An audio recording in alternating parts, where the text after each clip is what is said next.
people get lifetime sexual assault protective orders. Two, we have a project called the South Central Pension Rights Project that can provide access to retirement accounts because maybe the plan is shut down and it has a successor plan, or maybe you got divorced and you never got what's called a qualified domestic relations order done, also as a quadro. And so that quadro is what really puts the rubber to the road and gets you that money. And so it may not be the way you think of legal aid traditionally, but that project gets millions of dollars for people every year. And there's some really, really smart attorneys that work on that project. The project you're going to be helping out is the Self-Represented Litigants Project. It's the project that empowers pro se litigants. So for those who have to go through the justice system by themselves, excuse me, sorry, I had a burp. Sorry about that I suppressed. Sorry. So for those who have to go through the justice system by themselves, we offer advice, court-approved legal forms, and instructions. Now, to be clear, as volunteers, you're not going to be providing advice. What you will provide is informed legal information and information on the best places for them to contact for more help. And what we mean by that is, there are at the very least 44 or 45 legal aid organizations in Texas. And on top of that, there are several government agencies that might be able to help people. And the problem is people come in and they're dealing with their issues and they have sort of, rightfully, they've never dealt with this. They have no idea sort of where to go to get their help. And what you can provide is sort of that first step. So, what I like to say is it's a lot like in a video game. If any of y'all play video games, it's like the character that hands out the map to the main character. So we're giving them the map and we're saying, hey, read over this and then contact this organization because they might be able to help you. So today's agenda, we're going to first start by looking at poverty. We're going to talk about what is Texas Law Help, what is live chat. We're going to go over your role as a volunteer. What are you going to be doing? We're going to talk about the core volunteer values we look for. We're going to talk about benefits of volunteers. We're probably going to do a chat example a little earlier in the presentation. We're going to talk about Whispers. This is my standard joke about Whispers. It's not a Motown band. That's a really bad joke, but I'm a dad now, I'm allowed. We're going to talk about COVID-19 in live chat, volunteer processes, and next steps. It's funny, I told that joke to my dad, and he grew up during Motown. He's like, Elliot, don't tell that joke. So we're going to start by talking about poverty. And the reason we talk about this first is one of the things about the legal industry that I wasn't taught when I was in law school that I really wish I had been taught is that at the end of the day, law is a very esteemed profession. It is completely deserving of the respect it gets, but I was never really taught that law at its base is a service industry. Because what we're doing is we as lawyers are helping people with a problem that they can't solve themselves. And so when you do that, your work is sort of dependent upon some overriding conditions in the market you serve. So if you worked at, like, say, a big firm doing contracts, say you work for a firm that specializes in oil and gas law. Well, the price of oil is going to be very important to your business because the higher the price of oil, presumably the more money like Chevron, Exxon, BP, they have to pay their outside counsel. For us, the overriding factor is poverty. Now, poverty is also dependent on economics, but we're sort of at the end of the line of poverty. We don't get to sort of ameliorate the problems that cause poverty. We're sort of at the end and say, okay, poverty is already there. How do we make it to where they can get through this legal situation they're dealing with? And so, what is poverty? It took me a few years to find this definition, one I really liked, because some definitions are too long and some definitions don't really take into account everything that it involves. But this is, I think, the best one. And what poverty is it is, the lack of freedom to have or do the basic things that you value. And, you read a statute and, a lot of times, may or shall does a lot of work in that sentence. The word doing a lot of work in this sentence is the word basic. So by basic, before the pandemic hit, I was considering, am I going to get an Alamo Drafthouse membership as a movie theater? They had this deal where you could pay $20 a month and get, you can go see a movie a day for $20 a month. And I was like, well, I want that, but I want to be budget neutral. So I might need to cancel my Hulu. That's not basic. And by basic, we're meaning like, do you pass, do you pass up paying your gas bill, or do you not pay your car insurance? because we live in Texas, and a lot of parts of Texas, it's not really feasible to only use public transportation, or it's going to put you at a big disadvantage for jobs. And so you're like, well, if I don't pay my car insurance and I get caught, my license gets suspended, and it's a cost to get it back reinstated. But if I don't pay my gas bill, then that gets disconnected. And then, I got to get it reconnected. There's a reconnection fee, and I got to wait all day for the person to come out, and it's a whole thing. So those are the choices that poverty will put people to. These are the formal poverty guidelines. And in my professional opinion, these actually undercount the poverty problem, because it says for a family of 4, if you make $27,000 a year, you're not in poverty. And I just don't think it takes into account the normal, it's called a basket of goods that you would need to survive at even a reasonably comfortable level. And so keep it in mind that these poverty guidelines likely undercount the problem. When you look at the poverty rate, you can put that in further context. So, as of 2017, 12.3% of the nation, which translates out to 39.7 million people, were in poverty. To give you an idea of the scale of that problem, the total population of Texas in 2017 was 27,236,443 people. So there are more people in poverty in the United States than the entire population of Texas. And when you think about Texas in poverty, the rate is actually higher, and for several various reasons, but one of them that people don't really think about is that Texas is a lot more rural than most of the states, and that can actually cause more poverty too. So that all leaves us with the vast majority of Texas Health Org visitors are living in poverty. And often their issues are affected by, made worse by, a collateral effect, or even created by poverty. And the reason we talk about Texas Health Org visitors is the people you're going to be assisting are users that are on Texas Law Help, because the chat button, it's right down here. It says click here to chat. That chat button sits on top of TexasLawHealth.org. And so we actually did a study when we were doing our last redesign back in 2016, before we launched this new version of the site, that confirmed to us that 85% of the people who are using our site are in poverty. I think it was 10% are middle class, or the firm middle class.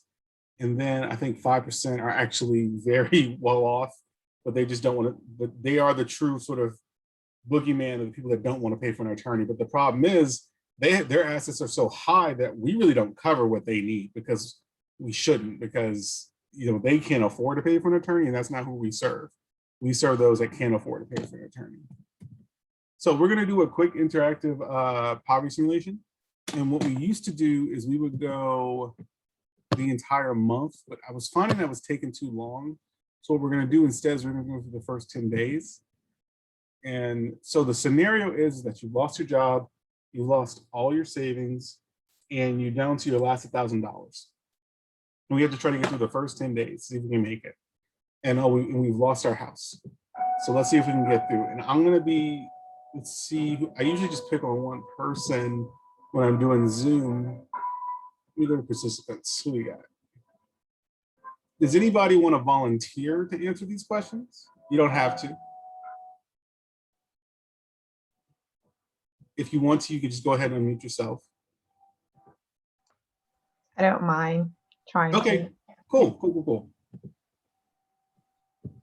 So, we got to go through the months. We got to find a job. So let's see what job we want. You're running out of money fast. It's time to get a job. Any job, here's what's available.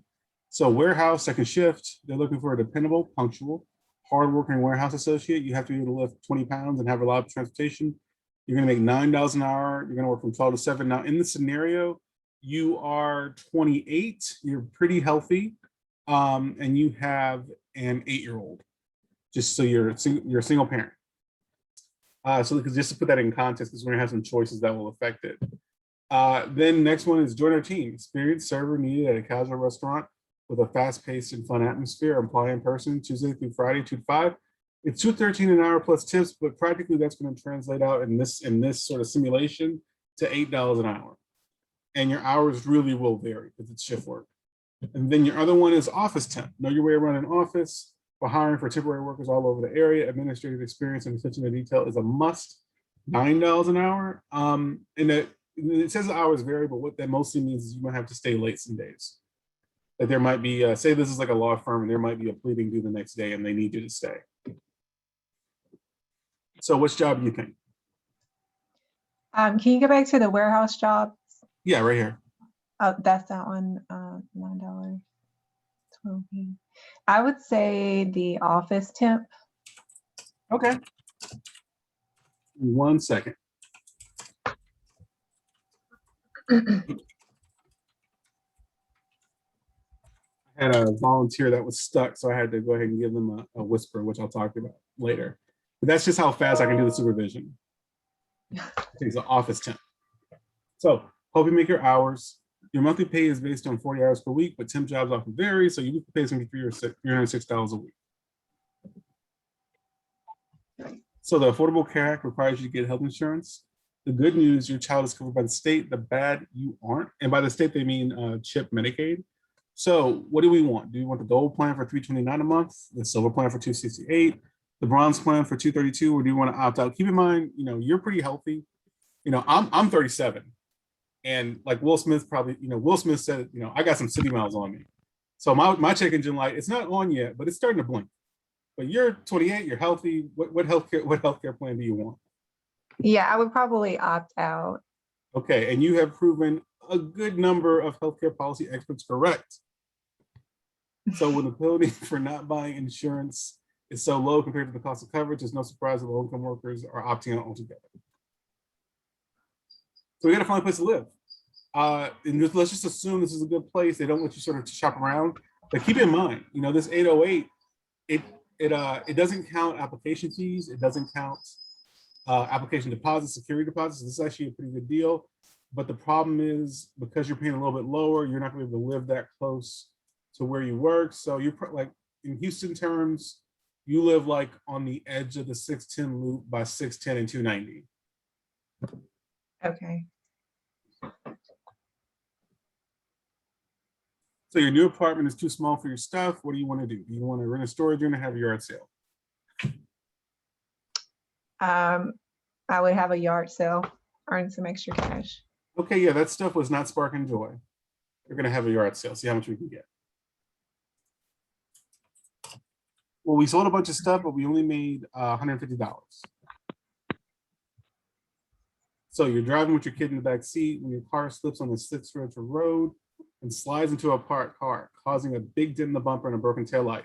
Now, let's pretend this is, because this was designed back in 2009 before cameras were almost literally everywhere.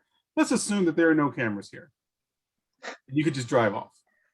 What do you want to do? You want to pay the damage or do you want to drive away? I'll pay the damage. It's actually funny. I had a guy, he rear-ended me 2 years ago and he just drove off. And I have a back and a rear view and a forward dash cam. And I was like, I would have just we would have just called the insurance person. I don't know what's wrong with you. Okay, you ran out of money on day 5. Oh, sorry, I selected the wrong thing. That has literally never happened. Give me 1 second. I'll give this back a second. Let's see.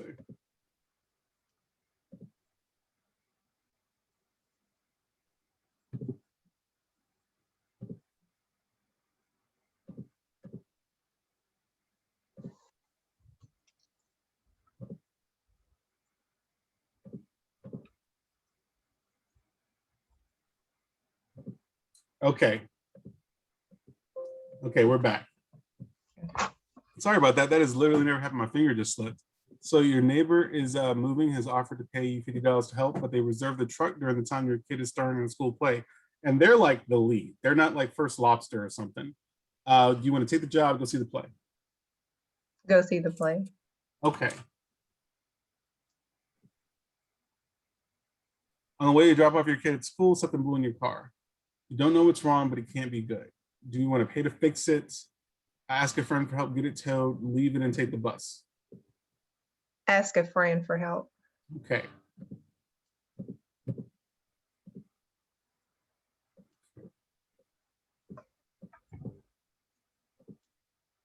So one of your coworkers has gotten seriously ill because your company doesn't offer sick days.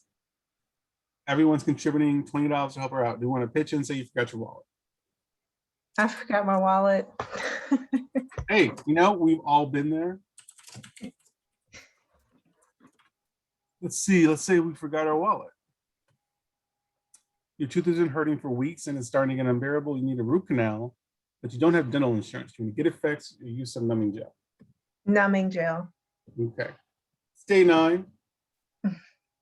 But the problem is when you put it off, it becomes more expensive to fix. But day 10, see, it's $800 to make it go away now. But we got paid and we made it through day 10. Now, let's imagine on top of all of this, your the other parent now brings a suit to change the terms of that prior custody order, also known as a modification suit. And now they just filed suit already and you have to respond. You know, any lawyer that has a private firm, if they're being nice, and I'm talking about extremely nice, and they're charging below the rates it costs to keep their doors open, are going to charge at the very least $80 an hour. It's going to take them at least 5 hours to at least get up to speed and put together something, because they need to go, they're going to need to talk to you, they're going to do some research, they're going to need to pull a form, they're going to need to draft it and customize it.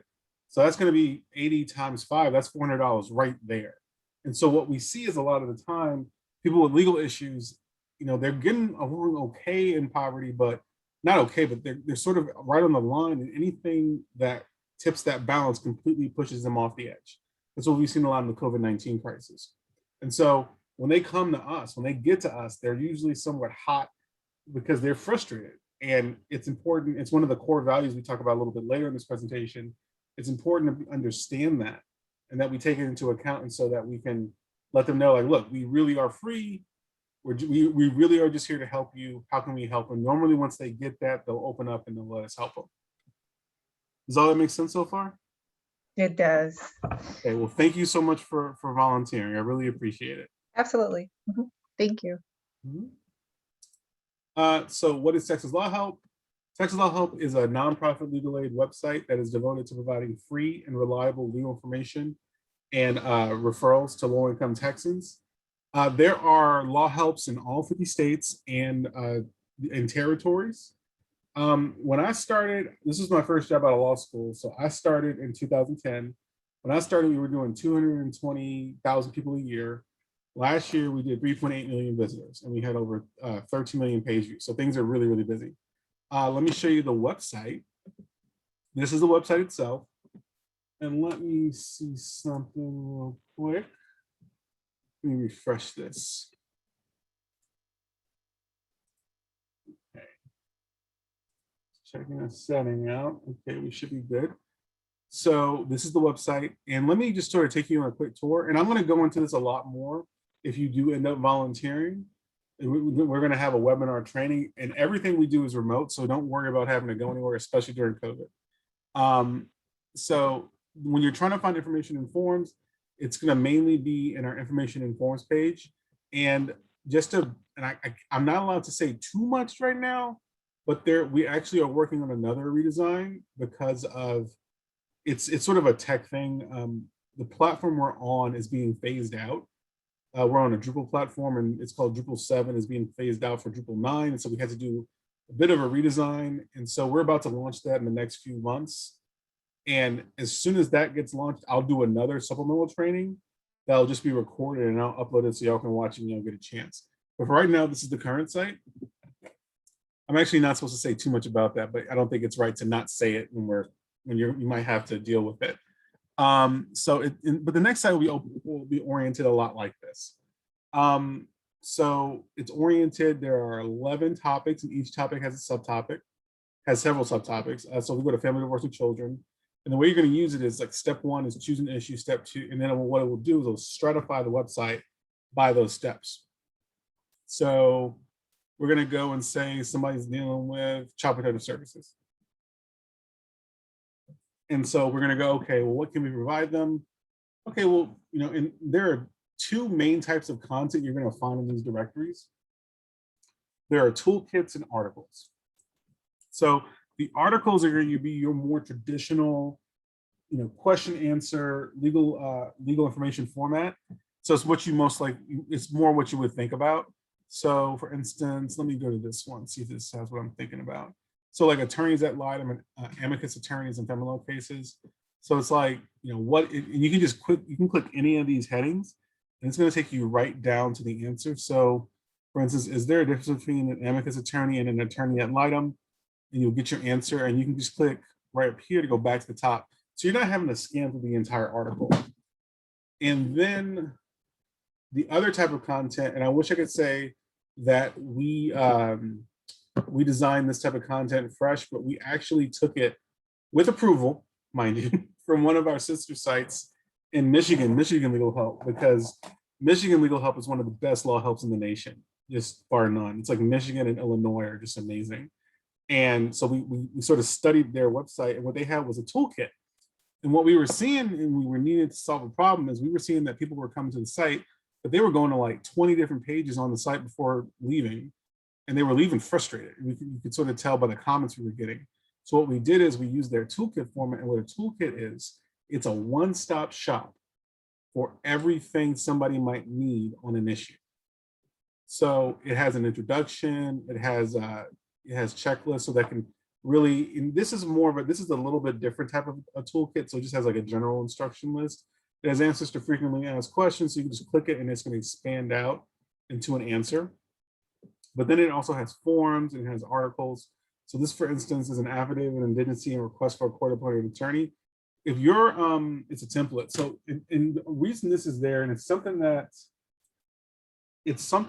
is actually not seen in a lot of other types of civil law, is when if you're dealing with CPS and your parental rights are about to be terminated or even being threatened to be terminated, it's one of the one civil law issues that you can actually get a court-appointed attorney on, because in family law, getting your parental rights terminated, I think I read this in a case, it's considered the death penalty of family law, because once your rights are terminated, you are legally no longer the parent.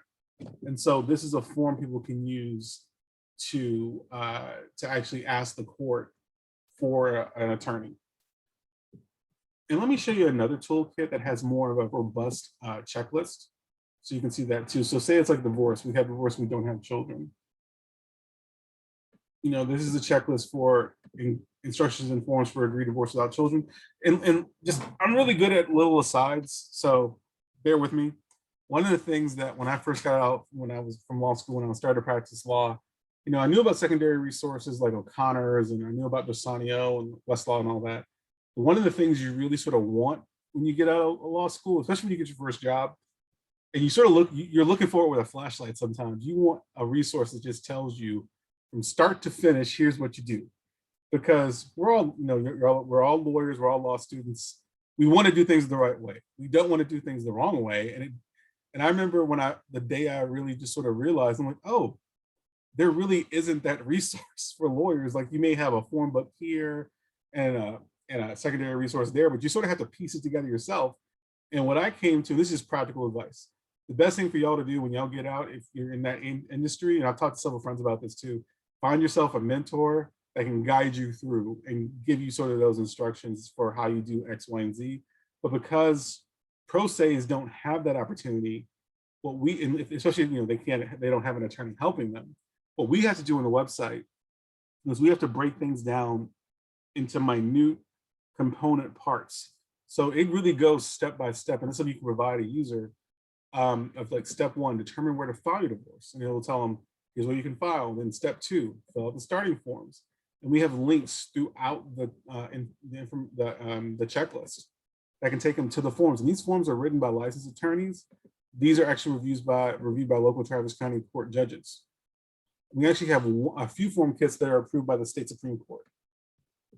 And then step three, you know, turn in your starting forms. It even tells them, like, here's how you do it at the clerk's office, turn your petition, pay the filing fee. It goes through that level of detail. The stuff that's not written down, that's one of our big goals, is to write down those things that aren't written down. And it goes through just sort of step by step. And so it's through providing this type of information that you're gonna be able to really help people. Does that all make sense, everybody? Oh, I'm sorry, I'm used to GoToMeeting where I have the chat. How about, let's see. Charlisa, does that make sense? I'm gonna pick on you again, since you helped me out. Yes, it does. Okay. Sorry, yeah, no good deed goes unpunished. Okay, so what I'm going to show y'all next, so I've sort of told you, I also want to show you the legal help directory. So this is how you're going to provide legal information on legal aid in most of your chats. So you get a legal help finder. My parents live in Humble, so their zip code is 77346, because there are 254 counties in Texas, and we do not expect you to know all of that. So all you need to do is get there, and the zip code is gonna show up in their pre-chat survey. And I'm gonna show you that in just a second. And so you'll be able to just pull that, you select the county, and say somebody's dealing with debt collection, you just select debt collection. This would be a list of legal aid, not that. This would be a list of legal aid in their area that could help them, and you can just let me do this real quick.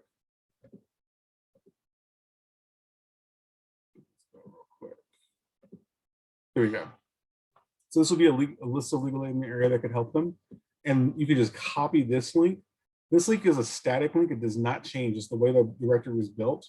So you can just copy that straight into the chat. Now let me go into a little detail about chat, because it's pretty important. It's how you can be helping people. So what is live chat? Live chat allows for real-time chat assistance for site visitors. It's like Google Chat or Facebook Messenger. For people my age, I might say AOL Instant Messenger, which isn't even around anymore. Through live chat, we reduce barriers to find information and provide referrals. We've done over 120,000 chats since we launched. The first year we started in May of 2010, we did 584 chats. That total for the entire year. The next year we did 3,146. Last year we did over 30,000 chats, and volunteers, including Thurgood Marshall volunteers, y'all did over 9,000 chats. So I can't thank y'all enough for the great work y'all did. We had some great volunteers from Thurgood, actually. So let me show you the chat system. Let me go ahead. Let me do something real quick, because I don't want it to show confidential information. Let me close these windows down first. There we go. So I need to go to the website and log on.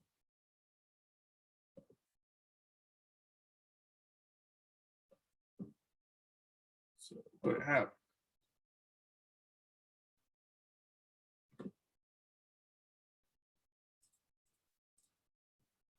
So when you log on, it's going to take you to this sort of orientation page, and it'll tell you like, okay, how many customers are online, how many chats are going on, and how many agents are logged in. So right now I can see that it says there are 3 ongoing chats. Well, now 2. One of them must have just ended. And so I can see who's logged in. Okay, so it's me, and there's 3 volunteers. One from South Texas College of Law Houston, one from St. Mary's, and I think they're from Texas A&M. See, so what I can do is, so this setting right down here, so this is your main, let's see, this is your main interface. And so this setting right here is really important. So this setting will let me control whether or not, trying to put the right, it's sort of like putting an open sign on a business. So if I click my icon and then I click accept chats, what that does is it puts the button on the website. And so let me show you. And what that does is it lets people know, hey, you can chat with this person. They're available for help here. So a user would just click here to chat, and they're going to fill in this pre-chat survey. And we do this because we need to get a bit of an idea of what they're dealing with before we talk to them. And also we're going to screen them to see if they qualify for legal advice or just information and resources. So I'm just going to do this real quick.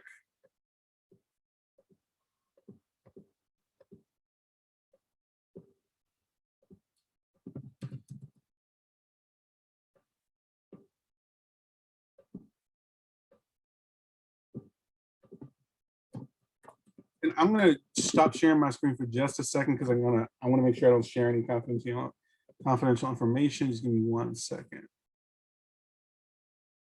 Let's see. I'll click to the whiteboard for a second, just so I have that instead of my screen. So I'm going to take this chat.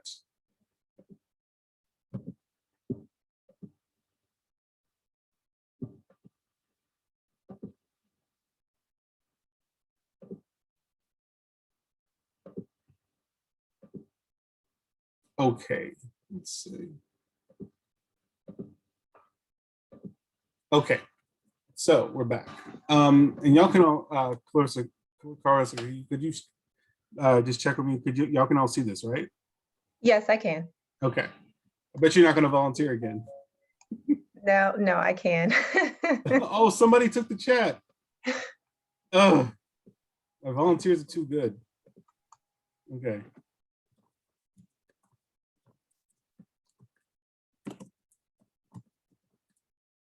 Well, it's good. I can just tell you about this right now. So this is a whisper. I'm able to chat with the user and give them tips as they go through it, so they have support. But the only catch is they can't chat back to me, and so that's why I give you my cell number, because that way you can just text me back. Also, the user can't see what's in those gray boxes, so just keep that in mind. You know, you're gonna have, if I say, "Oh, hey, give them this, this, and this," then that means you're gonna need to reproduce it. So he transferred that to me. So it should be now. So we also have a feature called Can Chats. What that is, these are prefabricated messages so that you're not having to type the same thing over and over again. Like, you know, one of the things that people will ask in interviews, like, what's your biggest weakness? My biggest weakness is I tend to sometimes do dumb work where, you know, work that you just sort of do rote, sort of something you have to really think about. And I sometimes don't optimize my workflow. And it took me a year to get to the point where I was actually doing these canned chats. So I really don't want you to repeat my mistakes. So one of the canned chats, you can, in the way you access it, you just press the pound button. So it's gonna be Shift 3 for pound. And we have a list of all the canned chats, so don't worry about memorizing them. We have an entire Word document that goes through, here's the canned chats you're gonna use, and here's the progression you're gonna use them. So it's like when you start a chat, you can use this one. When you wanna provide feminine information, you use this one. And when you wanna end the chat, you can use this one. So the one you're gonna start most of your chats with is hashtag VOL1. So it says, I'm a volunteer and cannot provide legal advice. And provide information you can read over and places you can contact for more help. It's okay to provide that. You press enter, right? It's gonna give you a chance to change the message however you want. And then you can press enter again, and then it will push out to the user. And it shows right on their screen. And if you notice, that whisper did not display to the user, right where I'm hovering my mouse. They're gonna usually say, sure, that's fine. And I want to show you also, let me see.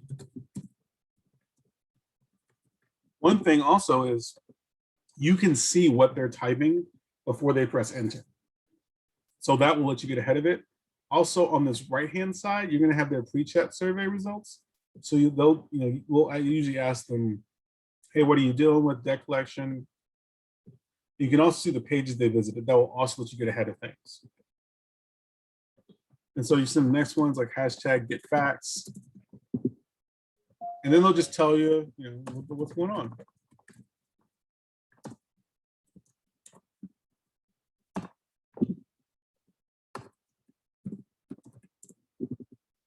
And then you just go and you would talk back and forth.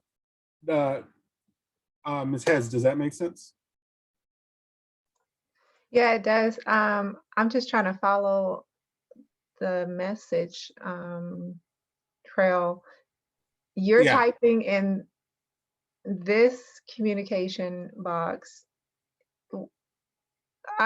So can you go back, like scroll up?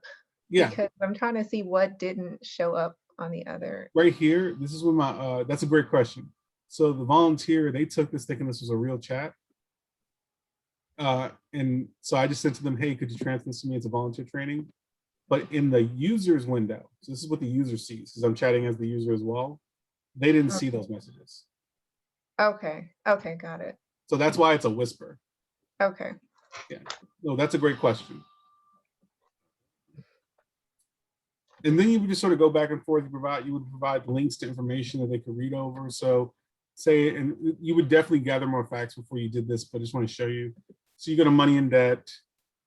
You would go to debt collection and payday loans. And we actually have a guide on, the website, what's on it. And this is actually a good time to talk about it. So you get an hour credit for attending this orientation. You're going to get, if you do in a volunteer, You get an hour credit for the webinar training we're going to do. But then you also will get, we also have a 4-hour independent review process. And what that is that we have a few things that we want you to read over, just so that you get a little bit of a depth for some of the law, because you can't really spot the issues if you don't have, any sort of familiarity with it. Now, we don't think you're going to learn all of family law in 4 hours. That's not what it's for. It's just to get a little bit of the vocabulary down.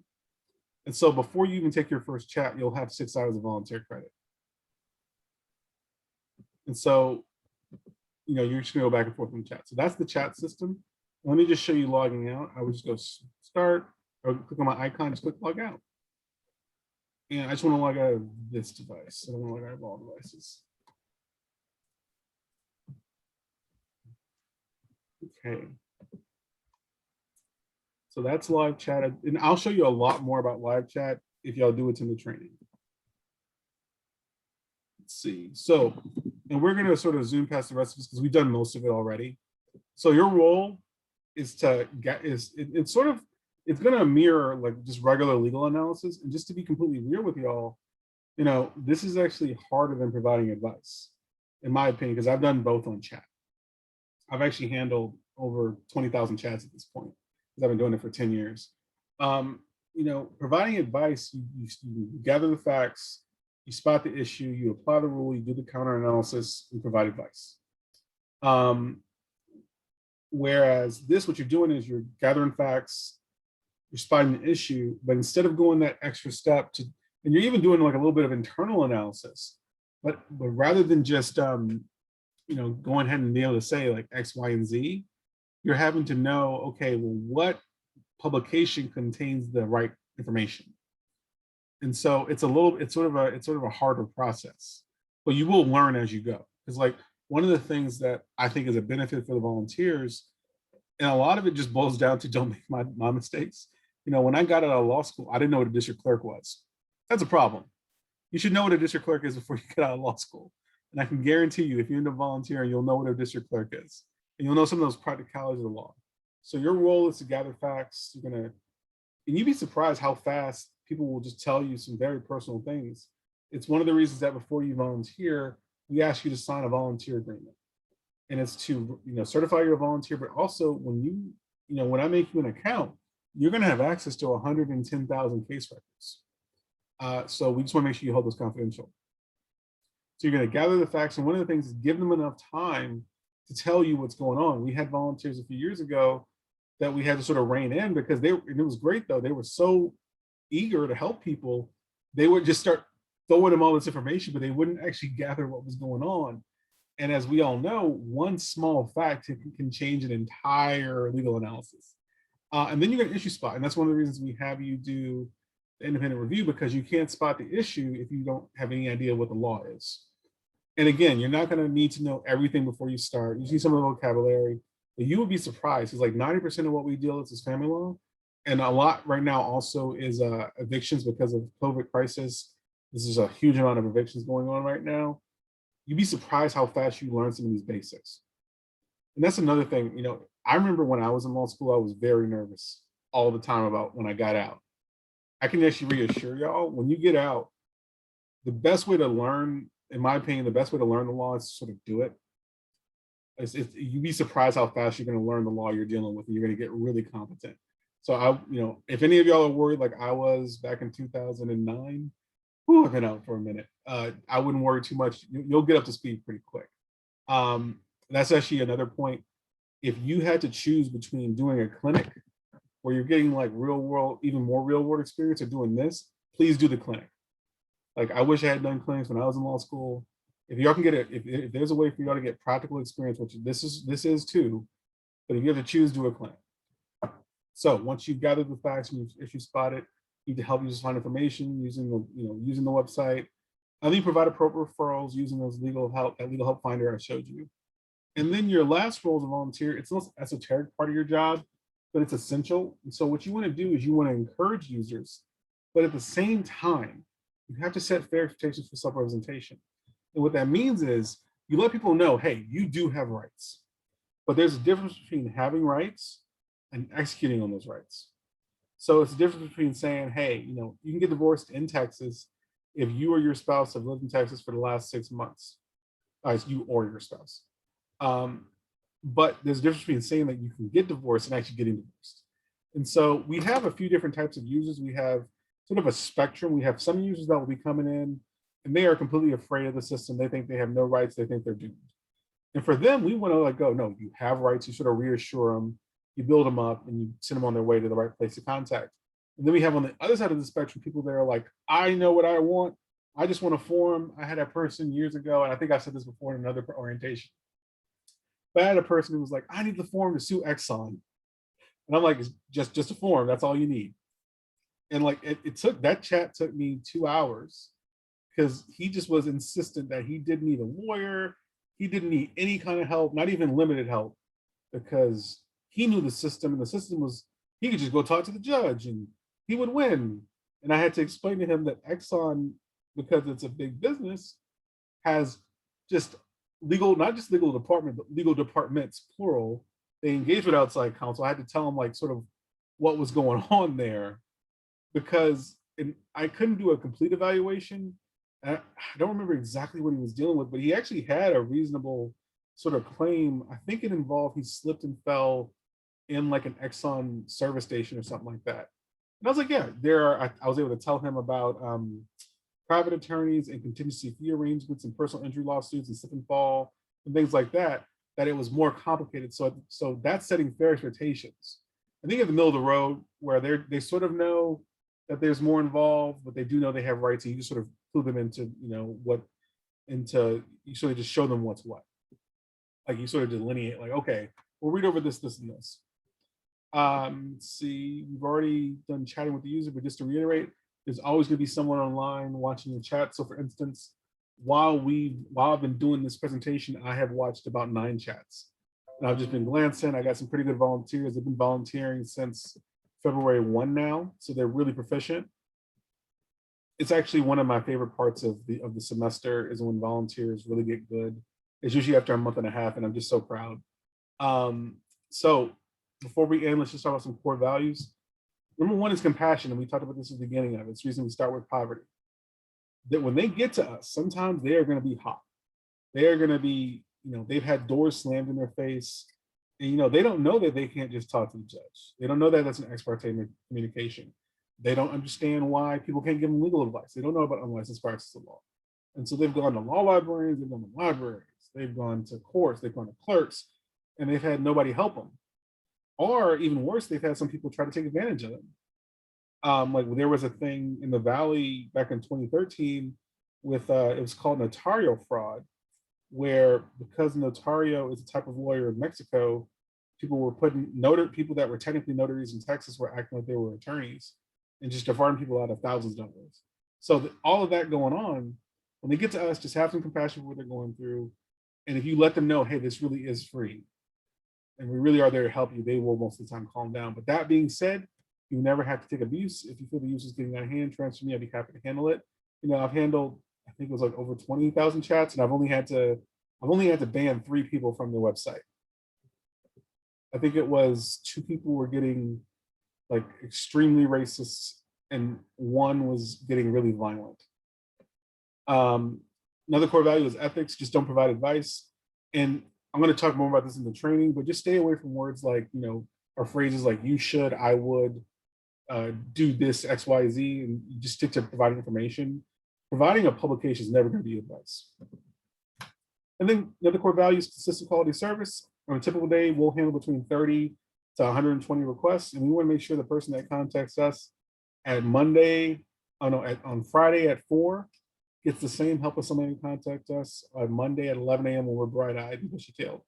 So for that end, we have a variety of publications of supplemental materials that we put together over the years. So for instance, these are the frequently used publications for Texas Law Help. So you don't have to learn all of Texas Law Help, in 4 hours. It's sort of a quick reference by subject of what we have. Here's our guide. It's a complete manual of how to chat. No, this is our quick reference guide, sorry. But that's something you can keep with you as you chat. Here's the manual. And this is going to cover pretty much everything we're going to cover in the training. but everything's written down. One of the things that drives me crazy as a lawyer, and it's, it's part of our job, is that somewhat so often you have things that aren't written down. So for volunteers, my goal for volunteers is to always take all the friction out of the system for y'all, so that all you'll have to do is help people. So benefits, all the work you're going to be done is going to be remote, obviously. Malpractice insurance provided for everybody, even though you're not providing advice. And all the time you're online and you're available to chat counts towards your pro bono hours, not just the time you're actively chatting. So say you're online on Fridays from 3 to 5, and 1 week you get 2 chats, and the next week you get 5 chats. You're going to get 2 hours for each shift regardless. So it sort of evens out. I already showed you Whispers, COVID-19. Big thing about this, we have a central landing page for all of our COVID material. And honestly, thanks to volunteers, we've been able to write a lot of it. And so before we end, I just want to talk about this real quick. Not only are you going to be helping people you help directly, every hour that you're online, and some of our staff attorneys aren't online, is time that we spend on making the website better. So what we'll do is we'll go through old chats and say, okay, what questions have been asked a lot lately? And we'll just write a publication on it if we see a pattern. So for instance, when the pandemic first started on March 13th, 2020, that wasn't the CDC start, but that was when things that sort of got real for a lot of people. It was when Tom Hanks, when it came out, he had COVID, and there was an Oklahoma City versus Utah game because Rudy Gobert tested positive. They canceled the game. And that was when it became real. But March 13th was also around spring break. And spring break, we get a lot of problems with visitation exchanges. And that was compounded by COVID because people didn't know, well, if I'm worried about my child getting COVID, do I have to give the other party the child? And so we were seeing enough of that we were able to, within, I think it was 3 days, we wrote this publication right here and we had it reviewed. We reviewed it several times, but it really goes through and answers, hey, here's what those answers are to those questions you have. So I can't keep my child from the other parent if I think someone in the family is risking coronavirus. And it goes through, okay, well, this is what you're risking if you do. Go back to the presentation. There we go. So, again, not only are you helping the people you help on chat, you're helping us write more content. And that, I can tell you that publication alone, this one right here, was viewed at least over 30,000 times last year. I looked at the numbers a few months ago, so I need to look at them again just to be sure, but I know this is used a lot. Let's see. So let me go back to sorry, Zoom has a bar right at the top and I keep on hovering over it. Okay, so that's the presentation. Next steps. I'm gonna just get Nikki or Miss Wright-Smith, sorry, to send me a copy of the attendees. And I'll send y'all on either me or her, whichever's fine with y'all. I'll send y'all an email seeing if y'all are interested. If you're interested, then we'll go ahead and schedule a training for May. The summer volunteer session goes from June 1 to the end of July. Over the summer, people usually volunteer anywhere from 2 to 3 to 4 hours a week. It's whatever works with your schedule. And you can split those hours up so you don't have to volunteer. If you want to say you want to volunteer 3 hours a week, you don't have to volunteer in 1 3-hour block. You can volunteer, say, 11 to 12, Monday, Wednesday, Friday. So we really want to make sure it works for your schedule because we know you're all busy. Are there any questions? Y'all can feel free to unmute yourself. I'm sorry this went right up to 3. I usually try to get it done earlier than that. I have just one quick question. Yeah. What are the hours, the working hours, so that That is a great question, and I should have said it. It's 10 to 4, Monday through Friday. Okay, thank you. Yeah, and if you need to go to 5 one day, we can probably make that work too, if that works better for your schedule. Okay, great.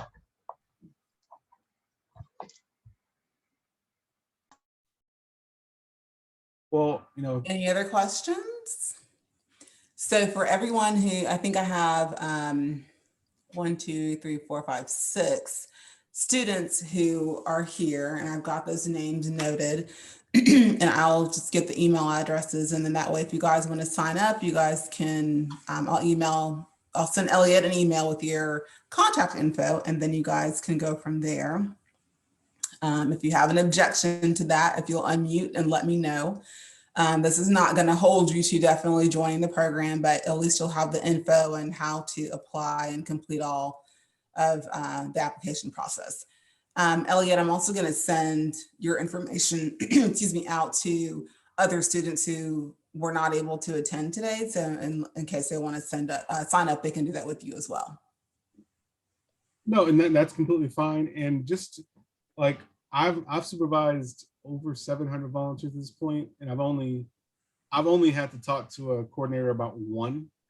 So like, if you need to sign off early, if you need to end early, I'm a very I like to think I'm understanding. So don't worry about like, you know, what if I can't do it in the middle of this month? Like, that's fine. We'll figure something out. Awesome. Oh, and I want to give my compliments, Nikki, to Michelle York. She's been a great volunteer. Michelle, what was the last name? Kempson York. Okay. She's been really great. She's Thurgood. So we've had a lot of Thurgood students volunteer through this program, and they've loved it. And Elliot is so great to work with. I hope that you guys will take advantage of the opportunity. It's so flexible, and you're doing such a good service for Texans. So, and it's a great way to learn a little bit about a lot of different areas and help people while you're building legal skills. So I hope that you guys will take advantage of this opportunity. And Elliot, thank you again for coming. No, of course. And you know, if y'all want some unsolicited advice, I am very good at that. My wife gets sick of it. My dad laughs at me. Thank you. Thanks, everyone. Good luck on finals. Yeah, good luck. Good luck. Thank you. Thank you so much, Nikki. You're welcome. Thank you. Was that okay? It was great. Yeah, no, it's great. And we got more than I thought we would. They were logging on early too. So that was awesome. Well, I just want to say thank you to you so much. Like, you really helped me out, and I really appreciate it.